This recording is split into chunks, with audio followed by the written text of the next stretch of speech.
Welcome to another episode of the Closers Club. Today I am joined by Nnamdi Okwereku. Did I say it right? Yes, sir. Nnamdi Okwereku. Yes, sir. Beautiful, beautiful. Nnamdi is a young real estate entrepreneur based out of the Boston area. He started in real estate at age 23. He's 26 and making strides as a real estate investor, wholesaler, flipper. Nnamdi, tell folks a little bit about who you are, what you do, and how you got into real estate at such a young age. Absolutely. First of all, appreciate the opportunity right now. And, I've got a lot to share. I mean, pretty interesting. Born and raised in Boston, right on the border of West Roxbury and Hyde Park.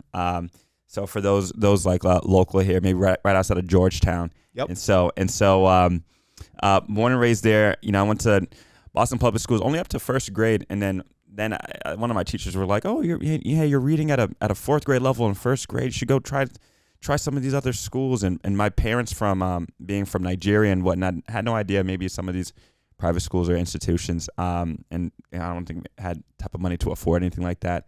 But that teacher was really adamant about me maybe joining certain independent schools. I tried at first grade, applied to a bunch, and I got into a school called Park School, and I went over there for a few years, and that was great. Financial aid was able to help. Then I went over to a school called St. Sebastian School in Needham, an all-boys Catholic school, and then over to Boston University. And so all my life's been Boston, for the most part. 2 years, I did a short spout in LA for about a year and a half, and so I can talk more about that later. But through all that type of education and going, trying to figure out, I started a lot with the doing really well in science and being really interested in the health field and being a doctor. A lot of immigrant parents will have their kids, be a doctor, lawyer, engineer. They want you to do well, but not maybe be super, maybe take those type of risks. But I think naturally I always had that inclination for business or for things like real estate. And I think I found it out through college. And after my first year in this like a accelerated doctorate program at BU, the grades told me right away, it's like, oh, that's not my passion right there. The grades told me, and I said, all right, I got to figure out something else. Yeah. And a lot of the professional career advice people over in the school that, where a bunch of lost, freshmen go to when they're trying to figure out things, a lot of them were saying, would hear my story and they would think, hey, maybe it's business. And my friends would think so too, business. And so I started to kind of lean towards that. And I said, I'll get that major there. And discovered real estate through there after Googling, like, how are most people getting rich? And I found out it's through real estate. And so that's kind of what piqued my interest. And I just kind of dove a little deeper there. Love that, man. Appreciate you sharing your story, because I think so many people, want to aspire to greatness, but I personally believe it's one, educating yourself, and sounds like you have a very good educational foundation, and then secondly, investing in yourself, right? For sure. Is that something you've continued to do? Oh, yeah. Classes, courses, books? Speak a little bit about that. Absolutely. I mean, man, it doesn't, truthfully, at least with me, it doesn't stop. It's an ongoing thing. I love it. I love learning. I'm a big book person, maybe do a couple a month right now. Usually I might do maybe around 3 or 4, but right now I'm trying to kind of focus more on kind of maybe being more action oriented. However, through Boston University, my major ended up being in general business with a focus in real estate. And so I took some courses, had some small kind of mini internships and whatnot. And then throughout all of that time, especially in college, when I started reading a bunch of books. So I went through the Think and Grow Rich books and the Robert Kiyosaki's Rich Dad Poor Dad and all that stuff. In the beginning was life-changing, understanding really the mindsets of the wealthy people and wealthy investors and how they thought and how they looked at maybe a poor man's mindset or a rich man's mindset, or maybe one of a more of aggressive investor or a passive investor, and kind of learning all these differences was very, very eye-opening, because while in college I'm just kind of like I'm one in a pack of 16,000 kids on campus, and we're all kind of just doing things routinely. But when I went to my dorm and I would turn on my audiobooks and while playing my little video games and have my book going, my life was really changing, really in my dorm room a lot more than it was kind of in those classrooms when as far as my mindset and whatnot. And right before my eyes, I was like, oh man, so this is the secret right here. These are all these things. I got to take some risk. I've got to find a way at some point to earn a high income. I've got to do all these things. If I want to acquire a lot of real estate or build businesses, I've got to do that with the goals that I have, and that's something that never left me. Always reading books. I'll do a couple of months still to this day. I've joined masterminds in the past where based out in Las Vegas and whatnot with other investors. I paid good money too for kind of investing in myself and all that type of stuff.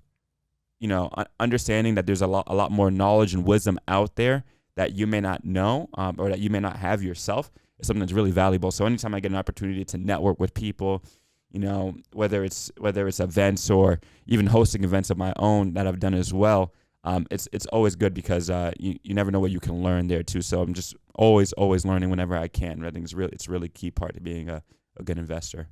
I appreciate you sharing that. And you also talked about truth. And something I've learned and I share all the time with people in my mentorship and different courses that I run is on the other side of where you are and where you want to be, or in between where you are and where you want to be, is truth, right? It's figuring out that truth that's going to be the bridge to your future. Absolutely. And so I really appreciate you sharing it because it's so true in my life and anyone I talk to and anyone I coach or mentor, my team members, where anytime they're struggling with hitting a goal, I tell them, all right, let's just kind of step back. Let's look at the situation objectively. Let's figure out a path that can get you where you want to be that you may not have tried before. Yeah. Not because you're lazy, not because, you don't have the drive or the motivation. It's just that you don't know it. And that's where coaching, mentorship, masterminds, and being in environments where folks who have achieved things that you're aspiring to achieve just makes that journey so much easier. Absolutely. Yep. Absolutely. And I've been a beneficiary of that, understanding, even being part of certain masterminds, wholesale masterminds, flipping masterminds, just general real estate ones. I mean, people have laid out some of the blueprints of the entire businesses of how to scale. How do you get your first acquisition person? How do you hire virtual assistants? How do you go and start to build a team and a culture and all these different things, and all that stuff's been really inspiring. Still got my way up to go to get to those certain levels, but understanding a path has helped me, and I'm still trying to trying to see what's clear for me with my skill set and my markets and whatnot. But nonetheless, that type of wisdom is really invaluable. So nice. So as a new investor jumping in when you were 23, Nnamdi, what was the biggest challenge you faced and how did you overcome it?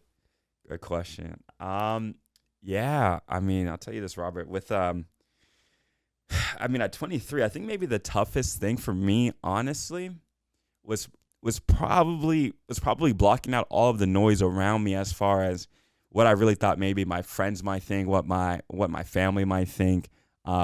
Things like that might have been some of my biggest challenges. As it was pretty unconventional to start to think about investing at a younger age, and everyone's got their opinions. Everyone's got their opinions on the market. I think I started really looking for properties in the market in, I think, the spring of 2020. So spring of 2020, though, everyone's still thinking the world might end or whatnot. We don't have any vaccines yet. All this stuff. It's a wacky world at the time, and there's already now you can already imagine the type of opinions people had about investing, especially being a first-time investor. And when I first jumped into that market too, and looking at properties and trying to make offers and whatnot, I was doing everything by the books, which was like, oh, make an offer, have a 2-week inspection contingency, and walk your contractors, get 3 contractors to walk behind one. Yeah. And I would try those, and in the spring of 2020, a property would come onto the market one day. I think one day to offer, next step cash, no contingencies, nothing. And you still see a decent amount of that here and there today. But even back then, there was, everything that I was learning online or in the books that I thought, had really opened my eyes. I learned quickly, like, hey, things change. You've got to adapt. You can use a lot of things as a foundation, but you've got to adapt. You've got to stay versatile, and champions adapt at the end of the day. So I that was one thing I did learn there. Excellent, man. So the noise was a struggle. You said just kind of who you're around. I heard a great quote. It's one of my favorite quotes, actually, from Abraham Lincoln. He says, who you surround yourself with is the predictor of who you will become. For sure. Did you find that to be true? Did you have to change your environment? I know there was a lot of noise. Obviously, family, you can only get so far, right? Yeah. They're going to be there. You got to find a way to just go your own course. I've been through that as well. Yeah. But did you feel like your friend group changed? The people you were around changed? Like, speak on that a little bit. Yeah, for sure. I think I remember it definitely did. I know during that time, one thing that I was looking to do as far as looking for a community and things like that was I want to like bigger pockets, start searching on the events. That was one of the first things that I started to do, and looked at local events, and I went to a bunch of different local events. Found a good group over that, good guys over at like Candor Realty and stuff like over in Lowell, and investment focused brokerage over there, and some good people over there. And I started to find a community there, and went to a bunch of their events and a bunch of other events as well. But throughout that, I started to find just a bunch of like-minded people. I joined a book club there and whatnot, which was like great. A lot of people out there going out and partying. I was there on a Thursday night, just there talking about books with other people. I thought that was amazing. Nice. Because it's like, all these things I do in my room by myself for years. I'm like, I can come out here and we can actually talk and really be, have actual genuine conversations about some of these topics. I thought was super great and whatnot. And then slowly but surely I started to, the people I would hang out with and whatnot would change. Even if I'm driving for dollars now, I'll even do it with a friend who would be really like-minded, and we talk about a bunch of business goals and things like that and whatnot. And so I kind of quickly found a community of people who I just got to a point where it's like, we actually just enjoy spending time around each other and whatnot. And people might look at this networking event on Thursday as maybe a drag or something, but I'm looking forward to seeing my friends now and whatever. And so stuff like that was pretty key to me. And I still got some of those relationships today, and and still continue to build on those kind of like-minded friendships today. Absolutely. Nice. There's power in community, man. Absolutely. So let's talk a little bit about the money side. For your first deal, I know you're a wholesaler, flipper. Yeah. Your first deal, Nnamdi, was it a deal where you jumped in, where you had to raise money, borrow money? Did you sell a finance, or did you do a wholesale and have a big score? Yeah. What was your first deal like? For sure. So my first deal, running around, driving all over Massachusetts as a 23-year-old and whatnot was, my intention at first was to build a lot of capital by wholesale. I didn't have much. I think I may have had like in my own bank account, I think like maybe literally around like $17,000 right. So I'm like, all right, maybe I can do some wholesale and whatnot. Probably can't buy some properties. Start calling a bunch of single family homes, condos, 2-family homes all over the state. And I came across 2 condos in Leominster, Massachusetts, which, at the time, I remember, throwing out an offer for the seller, which ended up working for them, but it was for 2 condos for a total price of $100,000. Nice. So, quickly I was thinking, okay, I can maybe wholesale this, They might be able to make maybe 10,000 each out of 20,000 each. That would be crazy. Then I started to think, whether it was talking to, whether it was mentors at the time or just kind of doing a research and figuring out like, hey, it'd be, it's only a condo. It's not like it needs a bunch of work. And, hard money lenders, you might work with them. You might have to put 20% down, this, that. I'm like, all right, I'm not too far off from that, what it might take. And some people were saying, hey, kind of go for it. And I was starting to do the math, and I was like, hey, maybe I can actually take these down and maybe make like 40,000 or so or something like that if I flipped them. And so I ended up working with a hard money lender and whatnot, and buying both of those. I think my parents at the time maybe gave me an extra like $3,000 or so or whatever I needed to close the gap. Yep. I told them, hey, I got you. I just trust me, believe in me. I still had my job at the time. And so I went ahead and bought them. And I think after a couple of drives out to Leominster, going up there, I was like, man, look, I might be able to make some money off all this, but I'm like, man, I'm going back. I'm changing like an alarm, trying to get the smoke search and all this stuff. I'm going back and forth. I'm like, man, I didn't have a natural type of inclination for whether it was the construction part, this side of it. I like being on the phones. I like talking to folks. But then when I started doing something, I was like, man, I had no passion for it. And I started to tell some people that, and some people were saying like, hey, now you've bought these, an idea, you might be able to just try to throw it onto the market as is, almost like what we call a wholesale now. Right, exactly. At this point. And so I think maybe after a week or two of owning the properties, I did exactly that, and I threw them onto the market. Did minimal work, maybe cleaned out some of the like had a subcontractor like kind of maybe clear out make the home like really vacant and kind of easy for an investor to come in. And I think like on the I sold both of them, and I also had my realtor license at the time, and so threw them on the market, made some commission off that. But both of them, I sold them both and made about like a total of around like $70,000 like nice combined between for both of those. That's a big score for a 23-year-old, man. Did you get a private jet? No, Inside party. I seen that happen. Yeah, that happen, man. Hey, I was close. I wanted to. I was real close. I wanted the Benz. I was real close. I was like, wait, I'm like, wait a minute. I can cash. Okay, maybe GL 60,000. Okay, hold on. I thought about it. Right. I thought about but it happens so easy, man. It happens. Yeah. It did. And I was drawn to it. But no. But I remember all the books I read. Hey, live below your means. But it was, right. You've got, man, when those checks come in, I mean, man, it's a different feeling. Absolutely. No, I appreciate you sharing that, because I think, early on, we don't know. And I, for me at least, when I had a few big scores, you always think it's going to keep happening.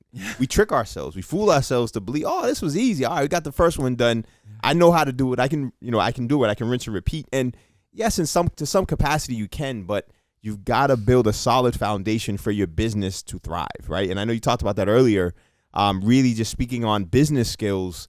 And, with that said, Nnamdi, what business skills do you believe have served you best relative to building your real estate business from your first flip to what you're doing today? Yeah. With specific skills, I mean, and this business in particular, I mean, having those kind of, whether it's people skills or just, when you're talking on the phones, that ability to be, sociable and to maintain conversations and to genuinely try to, care about what's going on the other line and understand people's situations. So being kind of a caring person, having the skill set of talking to people and enjoying it as well would be key. Networking as well was huge for me. I talked about making all these purchases for the condos and the lenders and all that, but I couldn't have done any of that stuff without understanding, without people referring me to like, okay, this is how you should do it. These are you're thinking about maybe throwing it onto the market. This is how you might run some of the comps. This is how you do all that stuff. And that was all through people that I had met along the way that I had helped. I mean, that the people would help me and people who would become good friends of mine and whatnot. Yeah, so I would say those networking skills, and then some maybe basic kind of analysis skills and whatnot that I think most people can learn in real estate if they kind of put their mind to it. And I would say those are probably some of the key skills that it took to start in a maybe the wholesaling or kind of a wholesale business there early on. Got it. And it sounds like communication is really the pillar of that, because of the amount of effort and time you have to spend reaching out to people, talking to people, to really building rapport to gain that trust to be able to now institute the other skills. Absolutely. To get deals done, for bring sure. value. Absolutely. Yeah. There's certain, there's a lot of key skills, but I think even more important, are certain maybe mindsets or principles that are really key to a lot of the success like I said I had early on, which is a lot of like things like doing. Maybe this isn't necessarily a skill, but it's a principle. Doing the things you say you're going to do. Right. Those type of things where, oh, you're talking to a seller. Hey, I'll call you next Monday or something. Simple things like that where it can be simple, but truthfully, that's not always easy. You might think that, I'll call this person here. A lot of the competition doesn't always do that. The things will come up. Things that people have got families, finances, all the different types of things. So it's hard to stay that type of consistent. Ultimately, great businesses, that's what they do. They're great at they do the simple things at an extraordinary rate. And so those type of things, doing the things you say you're going to do, and being relentless, whether it's early mornings, late nights, all the type of stuff that I've done, even still do routinely. It's just kind of become a part of who I am, and those type of things. So that's kind of those are some of the key principles and kind of mindsets that really helped as well. When I hear you speak, Nnamdi, I can see you have a powerful drive, and you're very intentional, which is great, and it shows. How did you develop that, you think? I know a lot of people get frozen by fear, and I can see that you found a way to have the courage to just persevere and keep pushing, keep going. You said you left your full-time job to do this full-time. What were you doing before, and how did you find the courage to make that leap? For sure. No, I appreciate that. I mean, the first job that I had coming out of college was a job in commercial real estate, working for a company called Colliers International, over in the financial district here in Boston, where I was doing a lot of work helping lease, whether it was leasing office space, helping people lease industrial space, biotech companies all over Boston and whatnot. Except in that industry, I mean, very very much so an older industry. There wasn't many people at all under the age of 30. If you were like maybe 32, 35, they call you a young kid. So me coming over there at 22, I was a baby, So there wasn't a lot of maybe opportunity for me, or maybe the upward mobility that I was so eagerly kind of awaiting. And so after kind of being there for maybe 3 or 5 months, and quickly seeing I'm not gonna, I thought this was real estate. I can come here and make this deal here, make this type of commission right away, and make this flip or something. Once I knew, okay, it's gonna take me a few years to get to a certain position where I might get an opportunity to get this and that. I said, okay, a lot of the goals that I have as far as like trying to really, I want to retire my parents and whatnot, and my parents are still working, and some in 50s and 60s, and with that type of drive that I have right now, and some of the time frames that I have to do that, when I'm doing the math, I'm like, oh man, I gotta get going. I don't want to 20, 30 years around. I kind of want to get going. And so having that natural drive has across my the span of my life up to this point, knowing that I have those type of goals and those type of time frames, that sense of urgency has been something that's been able to really push me through that. And that's where I think that can kind of differentiate a lot of different investors. You can teach a lot of things. Sometimes you can't really teach a sense of urgency, right? Some people might say, hey, I want to start flipping, or I want to start owning property, or I want to become a realtor or a mortgage lender and do well. And they may really want to, but may not be maybe incentivized or as motivated to do those. And so when maybe an opportunity that can be kind of maybe risky or have come with a little fear can come up, they might be a little hesitant. But if you don't got a lot of time or whatnot, and you're willing to sacrifice other things, you can take that risk, you can take that fear. If it doesn't pan out so quickly, I know I'm like, all right, instead of maybe just whether it's just going out or going on vacation, I'll spend that time or that money trying at it again and get and taking more swings at the bat. And so to answer the question of like, oh, how did I come to overcome a lot of these fears and whatnot, it's just constantly the amount of failures that I've had, the bunch of no's that I'll get every day. I'll go make some calls today. I'm gonna get a bunch of no's. I'm looking forward to it, because I know that when those, the more no's you get, every once in a while you get that yes. So just constantly putting yourself in a position to keep swinging, keep giving yourself a lot of tries. If you can get more tries than everyone else, you'll end up in a good spot, almost like an athlete, like a Michael Jordan or Kobe Bryant. Kobe Bryant right now, not here right now. He's my favorite player of all time. But Kobe Bryant was, his work ethic was second to none. And his mindset, he'd always say things like, "Hey," he's like, if I'm putting up twice as many shots as everybody else, there's no excuse for me not to be at least twice as good, or so, or to at least not have a substantial advantage. And so that's a lot of my mindset. It's putting in the work, knowing that it won't be easy. But I'll see a lot of people fearful, a lot of people kind of hesitate. And I see that, and I'm like, okay, great. All I got to do is confront the beast, see how ugly the beast is. Maybe it's ugly, but I've got that kind of natural, maybe like a risk tolerance or so that kind of propels me to some of those goals and that sense of urgency. Well said, man. Sure. And I've also heard people speak on complacency or laziness being a silent dream killer. And you talk about your motivation, you talk about your drive. What do you think the source of that motivation is? I think though, for me, the way my family had raised me, and we're very, very family oriented, and I just said, I don't know why, but I care about my family a lot. And I look at what my parents do and the sacrifice they've made for us, and I feel so naturally indebted to do it, as much as I can for them. And then even beyond that, I want to do a lot for my family as well, my other siblings and anybody who's kind of, and anyone who's close to me, anyone who I've got love for. I would love to be able to be in any type of position where there's something that I can do to help. Whether if it is from a financial standpoint, or it's I know certain people that can help in a scenario, or I can make out time, or I can have somebody help.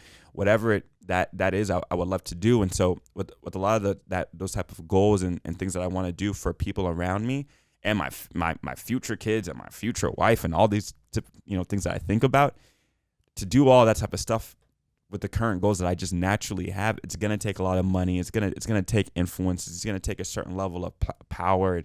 It's gonna take a certain level of grit and grind, and to help all those type of people that I normally do. So I think with those natural desires within me to reach those end goals, with money and all that stuff, it's not, I haven't mentioned anything about, except for the Benz that I thought about, but I haven't mentioned anything about maybe a fancy house, or, the fancy, the Benz I make jokes about, but I'll really only get when it's really, really nothing to me, or whether it's certain type of vacations or lifestyles. That's all great, but it's not really what drives me. What drives me is really helping all those people around me, people that I've got a lot of love for, and to do that pushes me every single day. I'll look up at got a vision board, and I've got my family over there and whatnot every day, and that's all the motivation that I'll need every single day to go and to push past that, and for those times where I feel, whether it's lazier or kind of more calm, I'll remember the vision and stuff like that. Even got the vision on as like the background of my iPhone and stuff. And so always trying to find these subtle type of reminders to keep me focused and trying to achieve those goals. No, that's great, Nnamdi. I've heard that from a lot of folks. I think, our families, especially when we know the struggle, right? We've seen it, we lived it. Yeah. We appreciate it. We're grateful for it. And the best way we can pay it forward and pay it back in some capacity, not that they're looking for that, but is to honor that legacy by achieving massive success, massive goals that make them proud and allow us to do things for them that they might not be able to do otherwise. Absolutely. One of the things I teach my team, my students, when we talk relative to goal setting, is what got you where you are is not going to get you where you're going, right? And so I think you spoke on that, right? You got to have a big dream, a big goal, and if you do it well, it will pull you forward, right? Because the path that gets you to 100,000 is a different path to get you to 1 million, which is a different path to get you to 100 million, right? And so, really charting that path out all the way out, and really making your vision as large as you can believe in, is really, to me, the goal of or the way to really hit the goal and to find that drive and determination and motivation every day, man. So I 100%. appreciate you sharing that. And yeah, man. No, with that said, kind of connecting the dots backwards. Yeah. In looking back from when you first started 3 to 4 years ago. Yeah. Kind of, you had a perspective, and you thought it was going to go this way, and it went a different way, and you're learning as you go. For sure. What is the biggest lesson that you've learned to date? And just to sum it up, it's really about speaking on what you would have told your younger self before you got started that you think would have made the journey a little bit less challenging. Absolutely. That's a good question. Things that I would tell my 22, 23-year-old self right now. I mean, I'd probably, man, I'm also the type of person, where it's like, I don't know if I live with any type of regrets. I'm always just trying, I think that's how you learn. It's life. Just another one philosophy to have. But at the same time, if I could go back and kind of tell myself something, I would say, I don't know. I'm pretty cool with how it played out. But I would tell myself, like, hey, some of the key things that can really take you far further sooner. That I've learned is really having the importance of having good people around you, right? Whether it's not just smart and knowledgeable and well connected, but even from a characteristic standpoint and the traits and values and principles, morals and integrity, all that type of stuff. I lived in LA for about a year and a half, and LA was great too, and you'll hear these rumors of like, oh, you got to watch out for the characters and whatnot. And I can say, I experienced some of that stuff for sure, but I think even it's wild out there. No, absolutely. A bunch of it as well is also just me being a young investor, being ambitious, trying to take risks and whatnot as well. But it can be like that out there. The business world is as well, whether it's Boston, New York, London. I mean, the reality of business, sometimes business can be cutthroat, for sure. So I'm aware and cognizant of those things. However, man, for me, there's nothing that probably makes me sleep well more at night than just knowing that, hey, I'm doing everything right, I'm doing everything correctly, and I'm doing it. I'm me and the people I associate myself with, we do everything really, I guess, kind of, I would say maybe it's like the most kind of highest or maybe honorable type of ways. And so that's I'm not just talking about people maybe doing bad or wrong, but even, within the space of people doing well, trying to like, man, how can I be the most helpful? How can I be the most giving? How can I create an environment or a network of people who you'd be able to kind of call or proudly say that, like, man, these people are unbelievable and whatnot. So whether it's my mentors, whether it's the agents that I work with in the past here in Massachusetts, some great people that I've worked with, people who are really knowledgeable but also very just caring and helpful in those ways. And whatnot. So I think the younger self would say, like, hey, when you've got kind of good people, really kind of lean into that. You got people that can help. It's not necessarily always greener on the other side, but when you've got those kind of inklings of good people and good networks to even double down in some of those things. Because I think ultimately, with some of these big goals that I'll have for business and real estate, people is going to be a huge key. It's going to be a lot of who, not how, and so being cognizant of all of that. If I can learn and figure out the people game even earlier than most, I think I'll be in a good spot. Excellent. So what's next, Nnamdi, for you? You've wholesaled, you flipped, we've talked about buying and holding before the show began. What's the next move look like for you as far as your goals and what you hope to achieve in your real estate career? For sure. So I'm 26 now. My goal, really, I would say really, I mean, it's gonna be tough to do, but I think it's something I can do. But really before 30, I want to be making at least $1 million every single year, and so you can do it. I think you got I it. can. No, you can. You can't be in the studio talking about. I think you're right. Maybe the intention, you have it. Don't be modest about it. I think all of us, we're trying to be politically correct sometimes, and we want to be, show our humble side. But when it comes to your goals, you got to show that tenacity, man. You got this. No, you got absolutely, this, man. No, for sure. I appreciate that, and that's really a lot of the mindset. I've had a couple. I've had, I think in that first year or so, but then it was about a year and a half, maybe 18 months. I remember, and this was still while having the job, but then exiting out of there. I think around there it was, the market was really strong then, but I think I made around like $200,000 in one of those, in like over 18 months, and I was like, okay, I'm right. If I can, I don't know if it's going to be easier to just repeat just like that, but I'm figuring out something. If I can just make a couple tweaks, and if I can just invest the money more properly and all these type of stuff. Since then, it's been ups and downs. I've still had some good wins, but had some losses as well on some flips, or not really on a flip out there in LA. But it was $1 million home that I partnered with and stuff. So a lot of great things that went on with there too, but the market over there changed. Right. Like the when interest rates went up, Massachusetts stayed pretty strong, but prices over there were coming down, and a lot of questions, and invest when something like that happens. There's a lot of people holding off, not a lot of activity in the market, and Correct. Month per month, me just kind of being on the sidelines was something that was detrimental for me as well. But if I'm, from the people that I've been around, the things that I've seen, and the blueprints that have been presented to me, my real goal is I want to go all in on. I want to be the best deal finder that there is. So whether that's in the beginning finding deals and getting a bunch of capital on the wholesaling front and whatnot, okay, great. If it's finding those deals and working, creatively to partnerships, start taking down some of these homes, or to start flipping them once I'm kind of ready for some of those certain risks, whether it's paint and carpet risk, or it starts to be full guts, or whatever it is.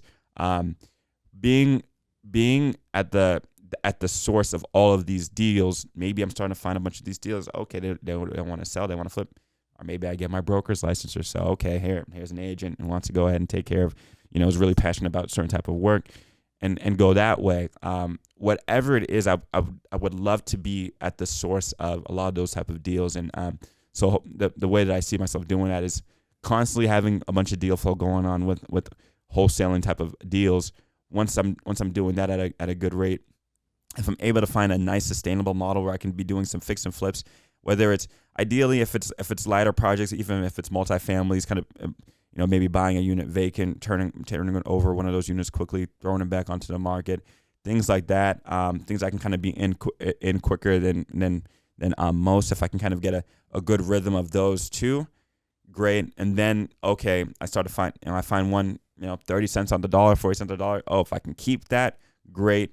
Keep going and going until that net worth starts to pile up and cash flow starts to go up, and eventually build a team and see where it goes from there. But I think that's all it kind of takes to get to that million mark. You really only a few people if you do the real estate business side of it right, but a lot easier said than done. But I'm committed. I'm going for it. I'll tell you that I'm going for it for sure. I'll tell you that. Nah, man, you got it. Yeah. You got it, Nnamdi. The commitment's there. Yeah. The motivation, the drive is there.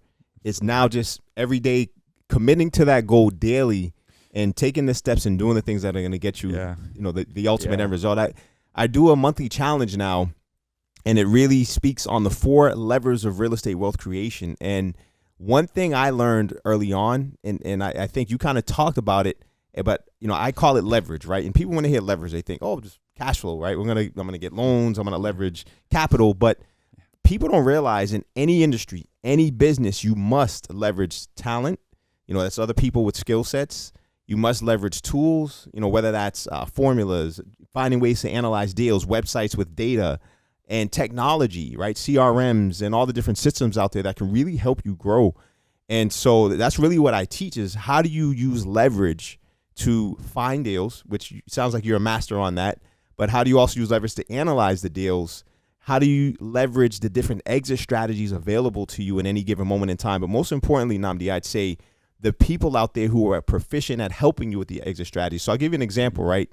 We work with a lot of buy and hold investors who traditionally would do Section 8 or market tenants, but there's a new model now called scattered site shelter housing, where migrants, organizations, that are helping migrants, some of these shelters in Massachusetts, they are in crisis mode because there is a housing crisis for everyone, especially for those most in need. And so what they're doing is the state and federal government are funding programs where if you have a residential piece of real estate, they will rent that property by the room for anywhere from $1,200 to $1,500 a room without any special licensing, permanent. And there's management companies that'll manage it for you. So it becomes a turnkey solution where I've done it myself. I had a very large 2-family, like the size of a 3-family, 18 bedrooms, where we were able to lease that property. 18 bedrooms. 18 bedrooms. 2-family. 2-family, 9 and 9. Yeah. 3 floors on either side, with 2.5 baths on both sides, right? So it's massive.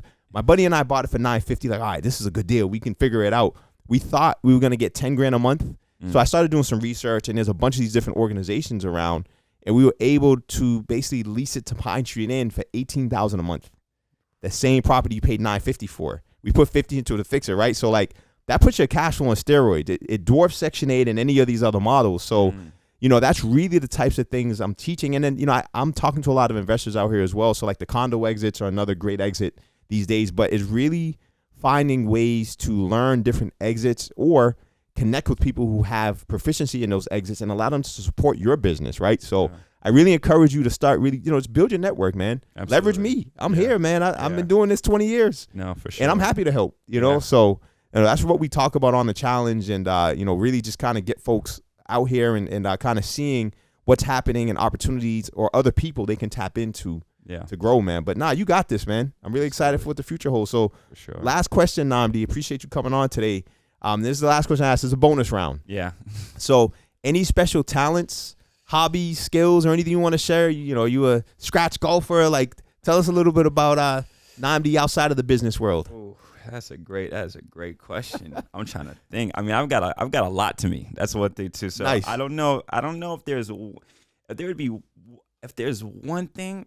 I don't know if I would say there's just one thing. I think there's a lot of different awesome things about me though. I think there's a lot. So I mean, one, I could play a lot of guitar, so I can. Nice. So if you need me to bust out some good tunes, whatever, give me any artist, should be able to just give me about 30 seconds or so. I'll get you one of the songs. So that's one. I started playing the piano about a year ago. I play every single day. So good stuff. A lot of growth there. So very musically kind of inclined. Nice. You need me to bust out any kind of dance, I got you. All right.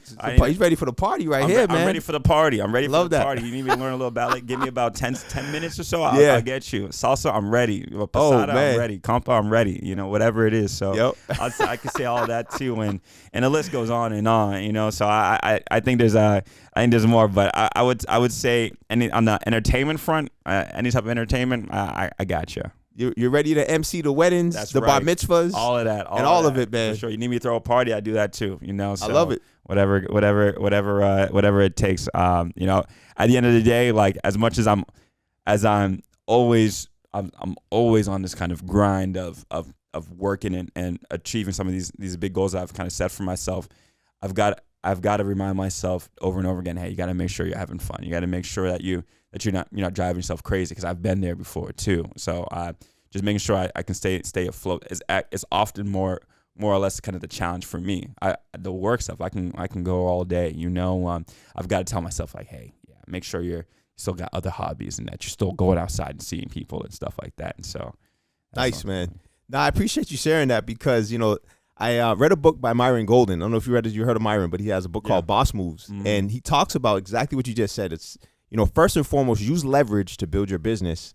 Secondly, you want to create a legacy through the work you do, but make sure you're also able to build a lifestyle that allows you to have the energy to keep going. Absolutely. So that's critical pieces of the puzzle, man, and some real wisdom you're sharing here, Nnamdi. Appreciate you, man. For sure. How can folks connect with you? Yeah, man. I mean, you can reach out to me. I'm there on Instagram, kings.nko, KINGS.NKO.